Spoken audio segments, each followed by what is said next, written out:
기도하겠습니다. 하나님, 이 새벽에도 저희들을 불러주신 것 주님의 은혜인 줄로 믿습니다. 내가 나오고 싶어도 나올 수 없고, 내가 믿음을 가지고 싶어도 가질 수 없는 우리들이고, 내가 건강을 위해서 애써도 사실은 건강할 수 없는 것이 우리의 몸이며, 내가 한 발자국도 내 힘으로 걸을 수 없다는 것을 너무 잘 압니다. 주님, 내가 너무나도 사랑하고 내가 함께했던 귀한 교회를 왔습니다.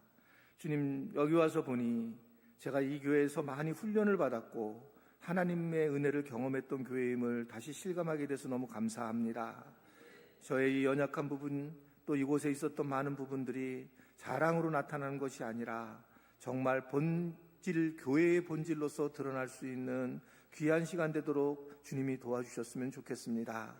각자들에게 성령이 만지심을 경험하게 하시고, 내가 다니는 이 교회가 이게 정말 장난이 아니고 하나님의 비밀 무기인 것을 기억하며 내가 그 이론이라는 것에 대해서 감사할 줄 아는, 그리고 좀 더 진보할 줄 아는 신앙, 믿음 가질 수 있도록 도와주옵소서. 하나님, 이 시간에도 어제부터 하나님 앞에 나올 때에 그냥 나오지 않았습니다. 하나님 앞에 드린 손길들, 물질을 드린 손길들을 기억하여 주시고, 물질을 드림으로 그들에게 물질을 더 하나님 허락하심으로 많은 일들 속에 물질의 복을 누리며 나눌 수 있는 복을 누리도록 도와주시기를 원합니다. 오늘도 이 아침에 주실 말씀을 기대하며 예수님의 이름으로 기도드리옵나이다. 아멘.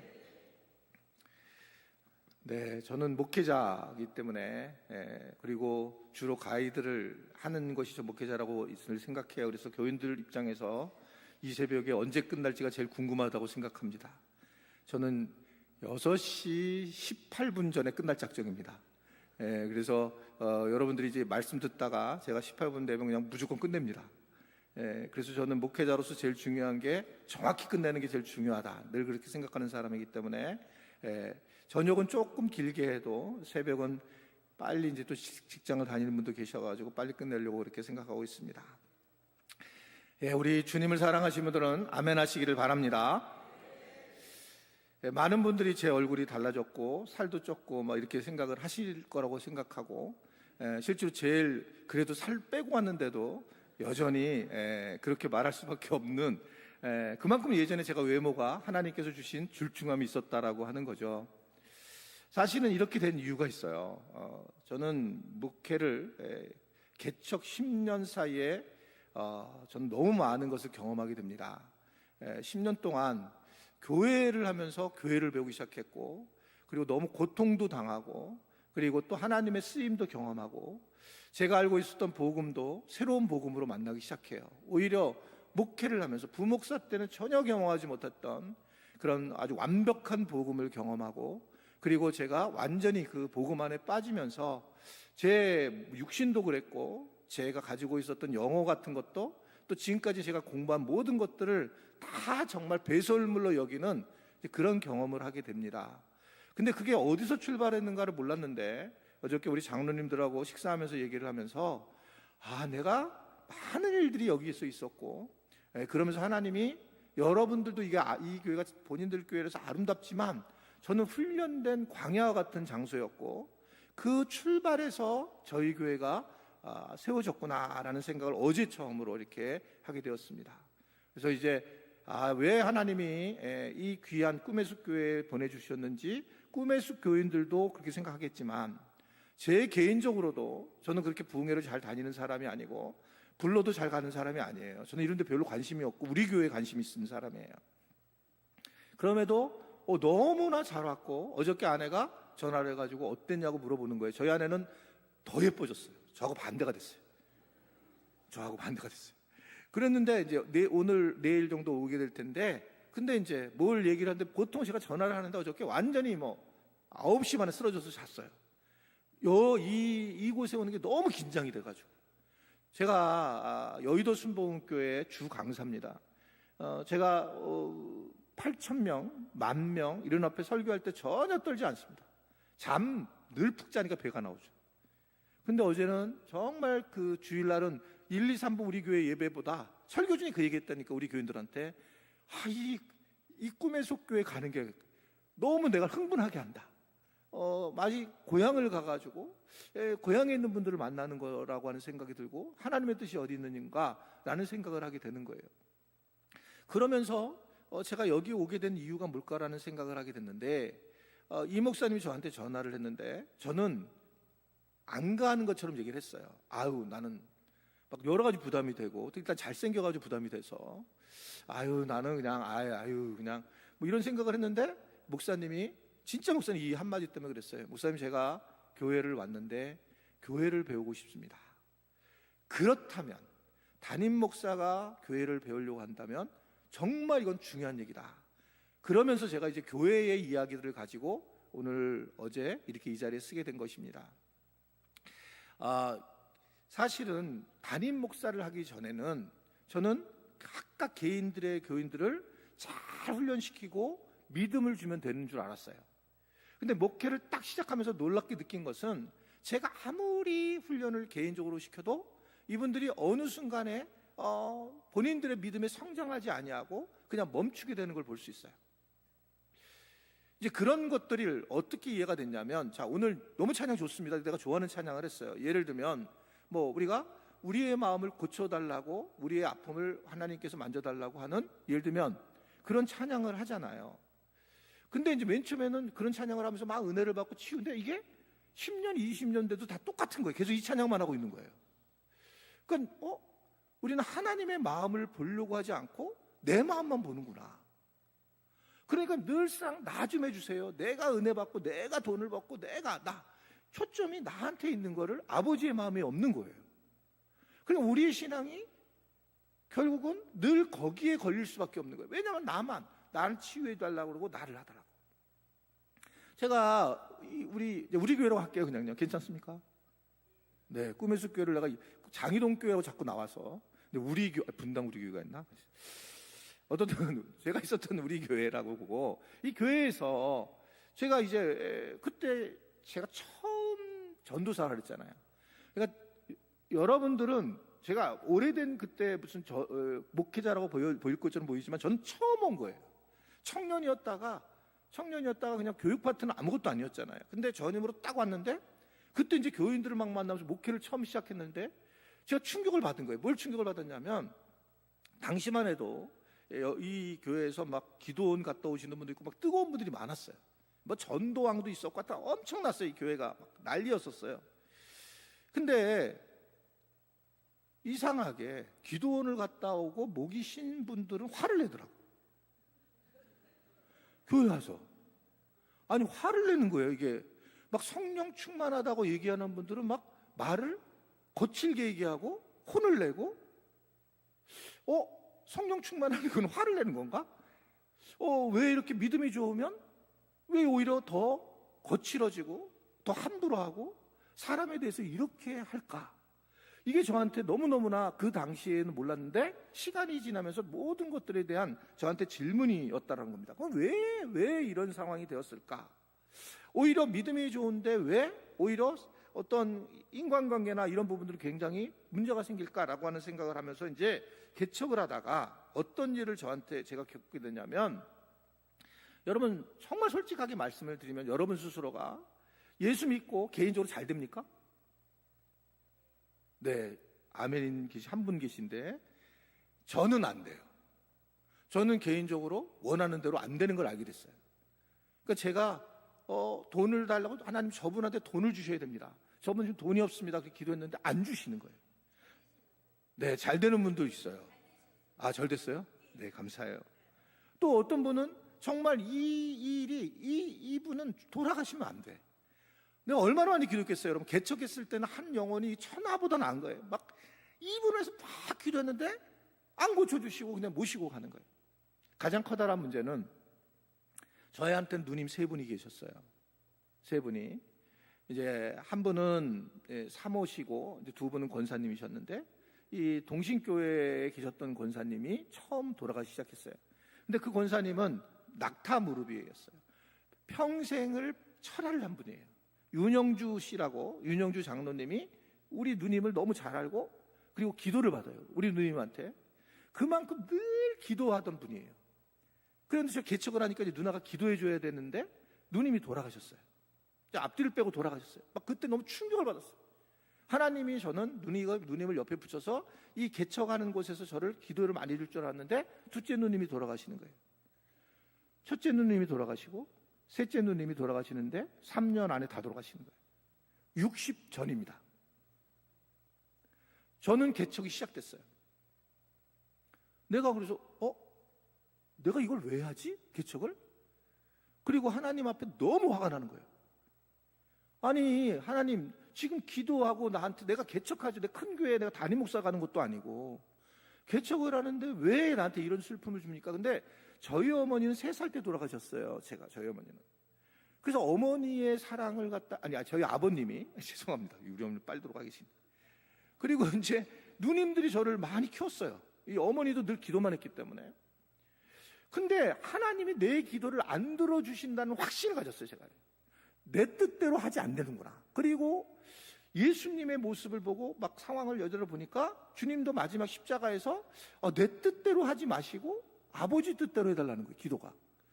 그러니까 방향이 바뀌기 시작하는 거예요. 기도의 방향이. 저는 그렇지만 그때까지만 해도 막 기도할 때에 누나가 저를 막 하나님이 그 부활을 하시게 하는 것처럼 살릴 줄 알았는데 돌아가게 하시는 거예요. 그러면서 저는 2가지에 부딪히게 됩니다. 목회를 간둘 건가? 아니면 진짜 하나님을 완전히 신뢰할 건가? 하나님은 어쨌든 간에 엿장수시구나. 하나님 마음대로 하시는구나. 그럼 내가 하나님을 절대 신뢰할 것인가? 아니면 나는 그냥 목회를 간들고 나는 자연인으로 돌아갈 것인가? 이런 심각한 고민을 했습니다. 이해가 안 되는 거예요. 여러분 누님 3분 있는데 확 돌아가신 상황에서 교인들에게 개척을 했는데 저 목사님이 뭔가 축복된 목사님이 아닌 거예요. 그렇지 않아요? 저도 자신감도 없고. 자, 그러다가 개인적으로 이런 고난을 겪으면서 이게 왜 이런가라고 하는 것이 이제 나와 하나님과의 개인적인 부분은 도저히 이해를 못했는데 어떻든 간에 제가 그때 결정을 합니다. 나는 완전히 하나님 앞에 다 맡기겠다. 나를 죽이 되든 밥이 되든 나는 절적으로 하나님을 의지하겠다. 그리고 10년 동안 하나님 앞에 완전히 매달리고 제가 제자반을 막 10반을 운영을 하고 그리고 저 혼자 모든 예배를 다 하는 거예요. 여러분 모든 예배한다는 게 얼마나 어려운지 몰라요. 새벽 기도 6번, 수요 기도회, 금요 기도회, 주일 1, 2부, 절 저녁, 그리고 그걸 다 한다고 새가족 신방 다 하고 대신방 다 하고 혼자. 그게 이 모양 이 꼴이 된 거예요. 그런 일을 막 한 거예요. 막 정말 근데 막 정신없이 한 거예요. 하나님 앞에 철저하게 하겠다. 이제 그런 시간이 지나고 가면서 자꾸 이제 뭔가 비밀이 알기 시작을 한 거예요. 뭐가 비밀이었냐면 어느 날 이제 시간이 지나니까 교인들이 저한테 오는 거예요. 목사님 눈물을 흘리면서 누님 얘기를 했을 때 자기는 뭘 알아듣다는 거예요. 무슨 말인지. 자기 부모님 한 세대 위의 분이 돌아가시는 건 이해가 됩니다. 가장 인생에서 고통스러운 것은 자기 자녀들이 먼저 죽는 거거든요.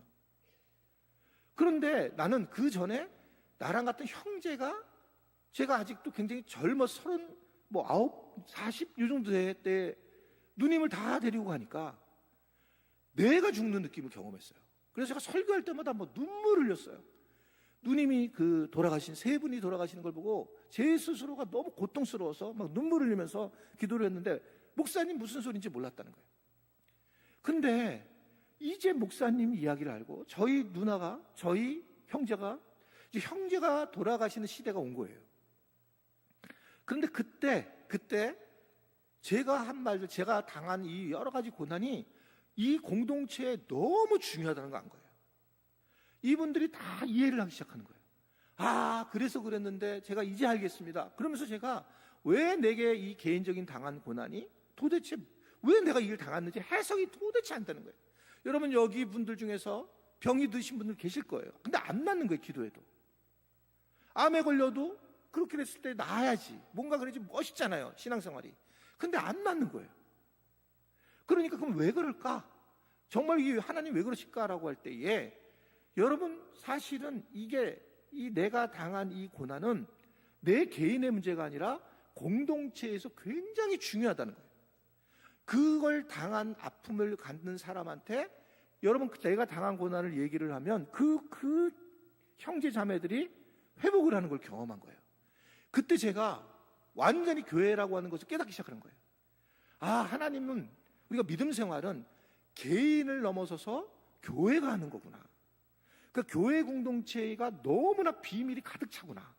그래서 교회 공동체의 이 교인들끼리 서로 사랑의 공동체가 돼가지고 살아가게 되고, 그리고 누군가 어려운 일일 때 그 어려운 일을 서로 돕고, 또 그분은 자기의 그 아픔을 가지고 교인들에게 나누고. 물론 하나님이 고쳐주시고 하나님 물질을 채워주시면 얼마나 좋겠습니까? 얼마나 좋겠어요.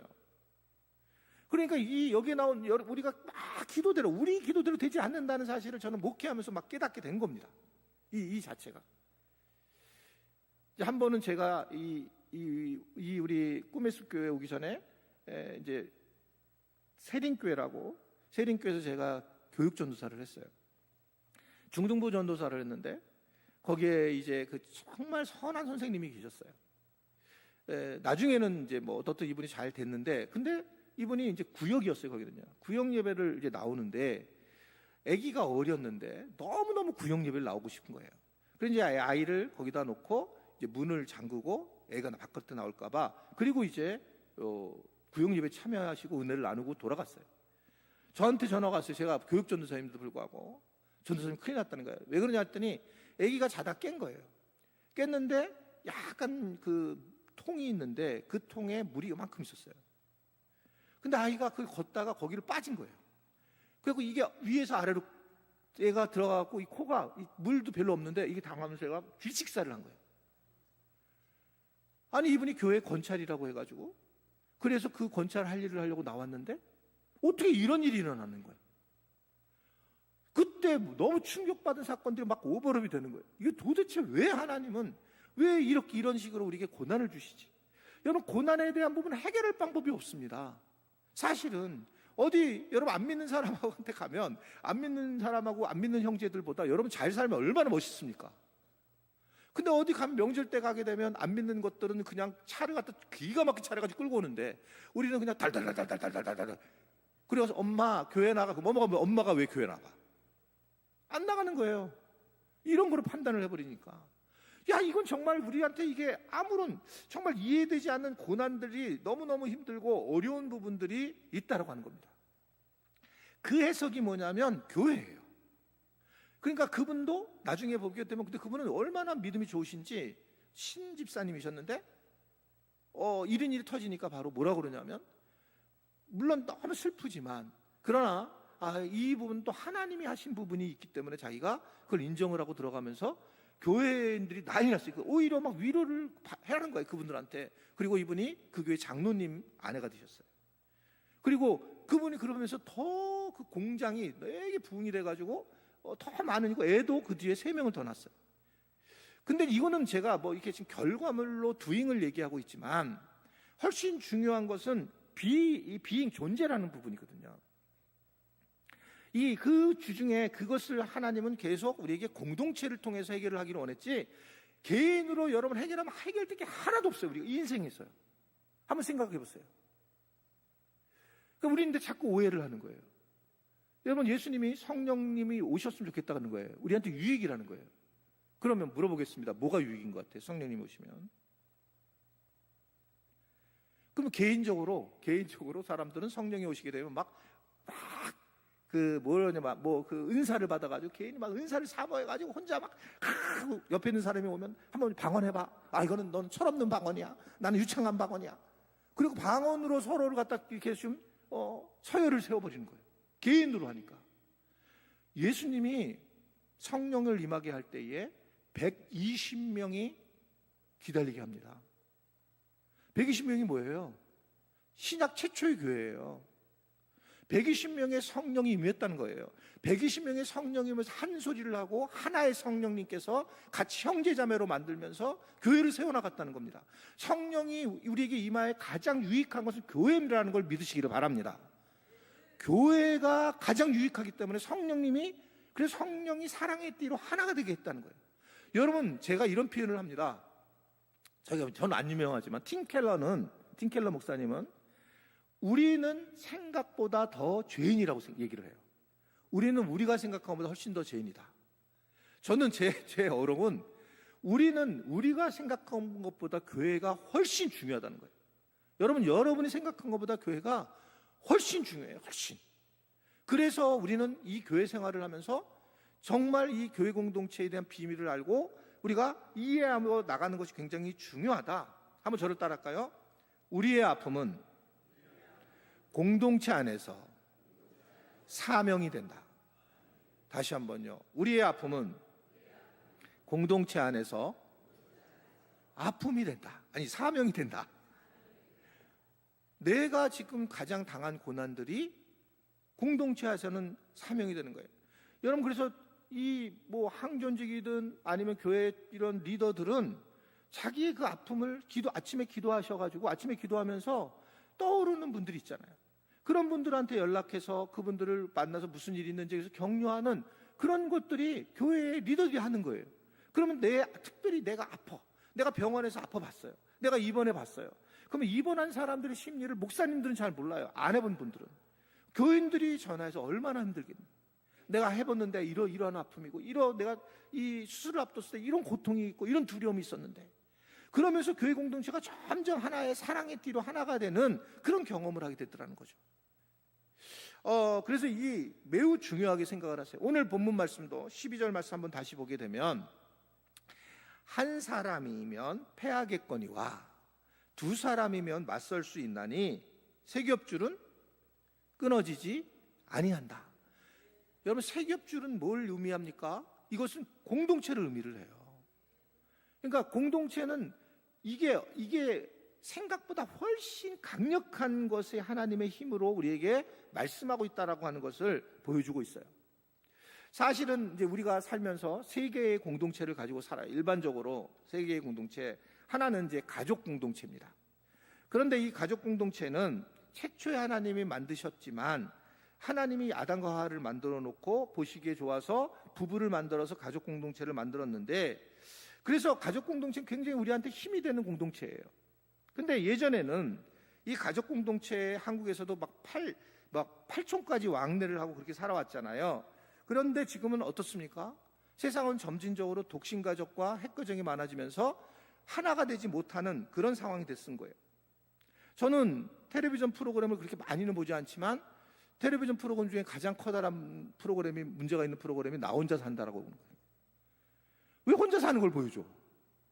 혼자 사는 게 그래서 되게 좋은 걸로 이야기를 하는 거예요. 혼자 자기 마음껏 살아가는 거, 그래서 아기도 안 낳아도 되고 가족도 안 꾸미도 되고, 이 방식, 나 혼자 산다를 해서 나 혼자 살고 싶어라고 하는 청년들에게 아주 그런 이데아 세계를 주잖아요. 혹시 여기에 PD분이 계시면 나 혼자 산다 말고 가족이 함께 산다 프로그램 만드세요. 가족이 함께 산다는 것도 있어야 되는데 혼자 산다는 것이 가장 중심이 되어 있다는 겁니다. 그러면서 결국은 굉장히 어려운 상황으로 이 하나님 만든 공동체가 무너지는 과정이 가족 공동체가 무너지고 있죠. 또 하나는 우리가 국가 공동체인데 지금 너무 어렵잖아요. 국가가 이렇게 어려우면 우리한테 그냥 영향력이 오잖아요. 그런데 이게 우리나라만 그러지 않아요. 저는 외국을 많이 나가봤는데 이게 전 세계적으로 다 국가가 그렇게 막 허물어지고 있어요. 이게 전체적으로 이 개인주의가 생기기 때문에 국가가 무너지는 겁니다. 그러니까 이제 이게 우리나라가 이 국가가 무너졌을 때 그때 있었던 분들을 가서 만나보면 후유증이 엄청 심해요. 미국에 가도 미국에서 오신 분들도 계실 텐데 미국에 가는 분들은 늘 이렇게 마음 비어 있어요. 돈이 없어서 떠났던 분들은. 그리고 항상 70년대 왔으면 70년대 생각을 가지고 이 한국 땅을 바라보고 있어요. 그리고 남미에 가면 남미에서 그 사탕수수 일하는 분들도 다 이제 결국은 이 나라가 힘들었을 때 온 분들이고, 저는 우리 교단이 PCK 교단이 유럽 PCK 선교사 대회가 있는데 거기 이제 메인 강사로 많이 갔는데, 거기에 가면 이 독일에 있는 우리 목회자들, 선교사들이 하는 말이 늘 뭐냐면, 이 광부와 그리고 간호사들이 엄청나게 고생을 하고 늘 그 한이 맺혀 있습니다. 잘 살아도 한이 맺혀 있어요, 이분들이. 나라가 없어짐으로써 이 고통이 있습니다. 그러니까 이 가족도 무너져 있고 나라도 이제 무너져 있는 거예요. 오늘 제가 하고 싶은 얘기는 저를 한번 다시 따라하겠습니다. 하나님은 교회 공동체를 비밀 무기로 삼았다. 네. 그러니까 세상에서 이제 우리는 이 마귀는 어떻게 우리한테 얘기를 하고 있냐면, 교회에서 예배만 드려. 그 네가 은혜만 받아. 이렇게 한 겁니다. 그래서 결국 교회를 다니는 것을 그냥 예배만 드리러 생각하는 거예요. 근데 여러분, 교회를 다닌다는 것은 내가 공동체 안에 들어오는 거예요. 근데 마귀는 공동체 안에 들어오는 걸 막고 있죠. 못 들어오게 해요. 그러니까 여러분, 지긋지긋하잖아요, 사람이. 그런데 이 사람이 교회인데 사람이 못 들어오도록 막 강력하게 이 마귀는 막는 겁니다. 그런데 성경을 보면 공동체를 하나님이 만드신 것은 두 개인데, 하나는 교회와 하나는 가정이에요. 근데 가정에 대한 부분들은 우리가 이제 오늘 저녁에 말씀을 드릴 거니까 그렇고, 근데 이 교회라고 하는 부분이 어제 말씀드린 것처럼 굉장히 강력한 곳이거든요. 주님이 주인이 되시고 주님이 핏값으로 세웠다는 거예요. 그러니까 예수님이 성령님이 오시면 너희에게 유익할 거야 라는 아까 한마디와, 그리고 교회는 예수님의 핏값으로 샀다. 그래서 제가 어제도 말씀드린 것처럼 내가 신앙생활을 잘하는 사람은 교회를 정말 잘 섬기는 사람이에요. 그러니까 교회를 어떻게 하면 잘 섬길 수 있을까? 어떻게 하면 내가 옆에서 헬퍼로, 그리고 최고 리더십인 목회자들이 있는데 그 옆에서 장로님들과 더불어서 어떻게 교회를 세워나가야 하는가? 이거를 전 교인들이 고민하고 기도하고 그렇게 공동체를 세워나가야지만 교회가 올바른 방향으로 갈 수 있다는 겁니다. 왜냐하면 예수님이 핏값으로 세운 게 교회예요. 그리고 예수님은 그리고 교회를 남겨놓고 떠나신 거예요. 그러니까 이 교회가 예수 그리스도거든요. 근데 우리는 예수님을 믿는다라고 얘기를 하면서 예수님만을 바라본다고 하면서 그곳에 대한 예수님이 남긴 게 교회인데 교회를 함부로 대하는 거예요. 그러니까 이 교회 공동체는 제일 중요한 부분이다라는 겁니다. 그러니까 이 교회는 항상 타켓이에요. 마귀에게 교회가 무너지는 타켓입니다. 그러니까 여러분, 교회가 건강한 게 없는 거예요. 제가 그 부부 프로그램을 하게 된 동기에 여러 가지가 있는데, 부부 사랑학교 그 중에 하나가 목회자들 때문에 그래요. 그럼 목회자들이 이 교회 이 부부가 문제가 되면, 목회자 부부가 사랑하지 않으면 교인들을 지나치게 사랑하게 되면서 문제가 되는 거예요. 여러분, 예상보다 훨씬 많습니다. 이게 이 목회자 부부가 만약에 서로 관계가 안 좋잖아요. 그러면 이 목회자 부부 중에 이 목회자가 다른 어떤 이성적인 그런 문제가 생겨버리면서, 그러면서 이 교회가 완전히 무너지는 거예요. 한국 교회나 지금 오히려 미국에 있는 한인 교회, 이런 교회 더 심해요. 정말 저는 너무 충격적이에요. 그러면 교회가 완전히 무너져 버리거든요.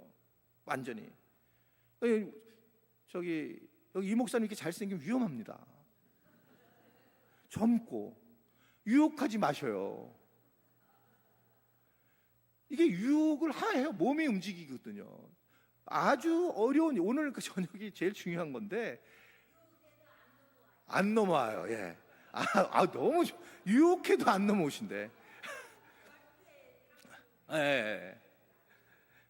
그런데 이게 교회 공동체를 무너뜨리는 한 방은 성이에요. 성은 반대편의 사랑이거든요. 근데 이게 예상보다 강력합니다. 이런 부분에서 정말 주의하고 애쓰지 않으면 교회는 그냥 싹 끝나는 거예요. 그러니까 교회는 제가 볼 때에 교회가 자꾸 무너뜨리는 방식이, 교회가 풍요로움과 그리고 성적인 문제가 가득한 거예요. 제가 사랑의 공동체라고 그랬잖아요. 교회가 사랑은 사실은 어떤 부분이냐면, 뒷면에는 육체적인 그런 사랑도 하나의 사랑인 부분이에요. 그러니까 마귀는 이걸 기가 막히게 이용하는 거예요. 그러니까 이런 부분에서 계속 우리를 흔들게 되고 교회 공동체를 이제 무너뜨리는 것을 볼 수 있습니다. 그런데 왜 그러면 교회가 비밀 공동체인가? 첫 번째는요, 하나님을 아버지라고 부르는 하늘 가족이 교회이기 때문에 그래요. 한번 읽어볼까요? 시작. 하나님을 아버지라고 부르는 하늘 가족이 교회이기 때문입니다. 시편 133편 1절을 보게 되면, 형제가 연합하여 동거함이 어찌 그리 선하고 아름다운고. 저는 이게 그냥 일반적인 언어인 줄 알았어요. 근데 어느 날 교인들에게 교회론을 계속 말씀을 전하고 교회가 얼마나 중요한지 했는데, 어느 날 교인들이 피를 나눈 가족도 우리는 당연히 그게 제일 중요하다고 생각했는데, 교인들이 하나님의 아버지라고 이름을 같이, 하나님이 굳이 나를 다 똑같이 아버지라고 부른 이유가 뭐냐는 거예요. 그걸 가르쳐줬더니 교인들이 네가 나고 내가 너고, 야 우리 진짜 우리 가족만큼 중요하다는 걸 깨닫는 걸 제가 옆에서 본 거예요. 교인들이 서로 얼굴을 쳐다보게 되면 눈물을 흘리는 거예요. 그러면서 내가, 여러분들이 이 블러드라고 하는 피로 인해서 서로 간에 가족이라고 하는 것을 우리는 억지로라도 만들잖아요. 근데 이 영적인 가족이라는 부분에서 야 이게 엄청 중요하고 진짜 가족이구나, 이러한 부분이 교회에서 형성이 된 거예요. 그래서 진짜 형제가 연합하여 동거함이 얼마나 아름다운 거, 이거는 영적인 가족을 의미해요. 근데 우리는 막아버리는 거예요. 우리 그래도 피를 나눈 가족이 최고지. 중요합니다, 그 가족도. 그러나 하나님을 아버지로 모은 이렇게 이야기하고 우리가 아버지라고 부르는 이런 영적인 가족이 매우 중요하기 때문에, 그것이 교회이기 때문에, 그러기 때문에 이 부분에 대해서 우리가 끝까지 이 교회를 세워나가야 된다는 거예요. 저는 오늘 이번에 설교를 아까 말씀드린 것처럼 담임 목사님에게 하고 있는 거예요. 목회를 어떻게 해야 될 것인가 라고 할 때에 교인들이 대부분 그냥 예배드려서 종교쟁이로 만들면 안 된다는 거예요. 우리가 남인가? 우리가 다 한 가족이구나. 그래서 막 교인들이 막 정신 나가야 돼요. 교회 안에 와서 만나면 너무 반가워하고, 저 왔냐고. 근데 싹 째려보면서 저거 오늘 또 머리 했네, 이렇게. 그런 게 아니라 정말 다 똑같은 거예요. 그래서 제가 그 얘기하는 거예요. 다 가지고 있는 것이 다르고 다 달라요. 그걸 인정하면서, 그러나 서로 간에 한 아버지를 모시고 있는 형제 자매, 세상에 이런 공동체가 어디 있냐는 거예요. 초대교회는 그래서 가장 공격을 많이 당한 게 뭐냐면 막 자기들끼리 먹고 마시고 자기들끼리 노는 거예요. 성찬에 대한 얘기였지만 성찬이 하나가 되게 하는 거잖아요. 여러분, 그래서 이 교회는 너무 중요하고 하나가 되는 게 너무 당연하고 가족이라는 걸 분명히 믿는 우리 지체들이 되기를 바랍니다. 확실하게 아셔야 돼요. 두 번째는 18분이 다가가기 때문에 빨리 하는 거예요. 두 번째는 시작. 예수님이 함께하는 곳이 교회이기 때문에 그다. 마태복음 18장 20절을 보면 두세 사람이 내 이름 모인 곳에는 나도 그들 중에 있느니라 라는 말씀을 해요. 교회라고 하는 부분에 우리가 제일 중요한 부분은 예수님이 그곳에서 역사를 하고 있기 때문에 그래요. 교회 네트워크가 형성되면 예수님께서 거기에 주인이 되셔서 움직인다는 겁니다. 저희 교회에는 주일 예배를 1, 2, 3부 드리고 1부와 2부 사이에 1부 순모임이 있어요. 2부와 3부 사이에 2부 순모임이 있어요. 3부 그리고 뒤에 3부 순모임이 있고 주중에 드리는 데는 한 10%도 안 돼요. 그리고 이제 거기서 순모임을 100% 하게 하는 이유는 이게 설교를 듣고 여러분들이 아멘하고 돌아가면 아무 의미가 없다는 걸 제가 알게 된 거예요. 목회를 하면서. 내가 받은, 하나님 나한테 피드백해 주신 거, 나를 인도해 주신 것을 나눌 때 내 거가 돼요. 오늘 내가 이 말씀을 들으니까 진짜 가족 같아. 맞아. 그리고 혼자 이렇게 가는 거야. 가면서 두세 사람이 같이 가면서라도 이야기를 나누게 되면 놀랍게 하나님 우리를 그렇게 만들어놨어요. 사람을요. 내가 말을 하고 나눌 때, 쉐어하고 나눌 때 이것이 내 거가 되는 거예요. 주님이 함께하는 거예요. 여러분, 예수님이 이 십자가에 돌아가시고 엠마오로 두 제자가 갔어요. 근데 성경을 잘 보세요. 이 두 명이 갔다는 게 초점이에요. 길에 가면서 둘 다 서로 이야기를 합니다. 순모임을 하는 거예요. 목장 모임. 야, 길에서 그 말씀하신데 예수님 같지 않더냐? 그러면서 예수님에 대해서 이해를 하게 되고 예수님의 은혜를 경험하는 거예요. 여러분, 그래서 여러분들이 받은 은혜들을 설교를 잘하냐 못하냐가 아니라 내가 이거를 각 공동체에서 늘 얘기를 해요. 그 두세 사람 모인 곳에 주님이 함께 한다는 걸 믿으시기를 바랍니다. 그래서 소그룹이 무지무지 중요한 거예요. 소그룹이. 그래서 예배를 드리면 반드시 소그룹, 가정에서 가정 예배로, 아니면 이런 막장 모임에서 목장 모임으로 전화해 가지고 예배들 거를 갖다 은혜 받은 걸 나누셔야 돼요. 그게 교회의 모습입니다. 세 번째는 세상과 싸울 공동체가 이제 교회이기 때문에 요 얘기하고 말씀 마치려고 하는데, 우리가 이 영적 싸움에서 우리가 어떤 부분에서 우리가 승리할 수 있는가라고 할 때에 마귀는 대상이 우리 가족이 아니에요. 가족끼리 잘 지내면 좋아해요. 그러면 가족끼리 잘 지내면 본인들끼리 뭐 놀러 다니고 본인들끼리 카페 가고 본인들끼리 뭐 어디 여행 가고 아주 좋습니다. 잘 지내도 좋아요. 그런데 그렇게 되면 어떤 상황이 된 줄 압니까? 우리 가족끼리만, 피 있는 가족끼리만 친해지게 되면 평생 선교지 한 번 안 가보고 가는 겁니다. 여러분, 교인들 중에 선교지 한 번도 안 갔다면 그건 정말 심각한 문제예요. 우리 가족끼리 여행을 하면 선교지에 가서 여행을 해야 돼요. 그러려면 이 돈을 아껴야 되고 이런 것들을 위해서 준비를 해야 돼요.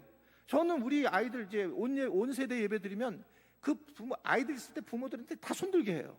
여러분들의 자녀들과 함께 선교지에 갈 사람. 그럼 애들이 막 찔러 가자고. 그리고 다 가요. 선교지에요. 그러려면 재정을 어느 정도 조절을 해야 된다는 거예요. 그 선교지에 갔다 오면 아이들이 굉장히 눈이 커져요. 어른들이 칠순이 되면 잔치를 어디 가서 하게 하냐면 선교지역 가서 하게 해요. 선교사님한테 밥 사주고 들어오시라고. 선교사님들한테 하라고. 왜 조기들끼리 칠순잔치를 혼자 하냐고. 하나님 나라를 위해서 해야지. 그리고 내가 무엇인가를 이거를 나눠서 선교사들을 돕고 일을 해야지. 그렇게 했더니 하더라는 거죠. 여러분 안 하더라고. 하셔요? 근데 이게 왜 그러냐면 진짜 하나님의 나라에 대한 어떤 그 안에 내가 교회 일원이라는 사실을 모르는 거예요. 그러다 보니까 자꾸 그런 거예요. 그러니까 실제로 근데 이 교회는 어느 정도 영적 싸움이 있느냐?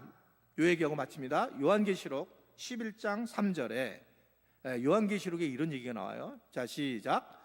내가 나의 두 증인에게 권세를 주리니. 마귀가, 요한계시록은 알잖아요. 마귀가 난리친 겁니다. 근데 이 두 증인은 교회예요. 이 성경을 쭉 읽어보면, 요한계시록을 쭉 읽어보면 마귀가 이 어떤 사탄의 모습으로 이제 이 세상을 공격해 나가는 이야기들이 많이 나오는데, 그때 교회고 이 용과 영적 싸움의 공동체는 가정이 아니고 국가도 아니에요. 비밀 무기예요, 이게요. 그러니까 교회는 이게 전혀 드러나지 않은 거예요. 근데 누가 아냐면 영적인 세력은 알아요. 이 용은 아는 거예요. 그러니까 용은 계속 교회를 공격하는데, 하나님은 뭘로 세워놨냐면 이 두 증인을, 교회를 세워놨어요. 이 세상의 희망은 교회뿐이라는 걸 여러분 믿으시기를 바랍니다. 근데 교회는 나라니까요. 교회는 이런 예배당에 있는 것이 아니라 그냥 나예요, 교회가. 그러니까 내가 지금 교회가 우리 같은 지체들끼리 네트워크가 돼서 서로 기도하고 그리고 선한 영향력을 미쳐야 되는 것이 교회의 모습이다라는 겁니다. 그래서 이 하나님은 교회에다가 하나님의 권세를 주셨어요. 교회에 하나님 권세를 주시고 교회를 세워나가는 거, 교회가 막 건강히 세워나갈 때에 영적 싸움에서 승리하는 거예요. 무슨 마귀하고 나가서 무슨 총 들고 나가가지고 뭐 빨간 거 나가지고 이렇게 싸우는 게 아니에요. 교회 공동체를 건강하게 세워나가고, 그래, 맞아, 교회가 최고로 중요한 거야. 교회를 위해서 내가 애써야 되겠다, 내가 양보해야 되고, 내가 교회를 위해서 선한 영향력을 미치고, 이러한 부분이 교회라고 하는 것을 중심으로 해 나간다는 것을 분명하게 말씀을 하고 있는 것입니다. 하나님이 저는 이 교회를 비밀 공동체로 만들었다고 생각해요. 아무도 모르는. 그리고 두 증인을 준비해서 이 영적 싸움을 이 말세에 했던 것처럼 이 하나님이 지금도 우리에게 이러한 교회를 줘서 이 말세의 공동체로 세우고 있다. 이것을 기억하고 우리 무엇보다 이 꿈의 숲 교회가 이 정말 비밀 공동체인 교회에 나를 부르셨구나. 이것을 알고 이 교회의 중요성을 알고 이것을 위해서 기도하며 그리고 이 영적 싸움에 승리하는 그런 우리 모든 우리 성도들이 되시기를 주님의 이름으로 축원해 드립니다.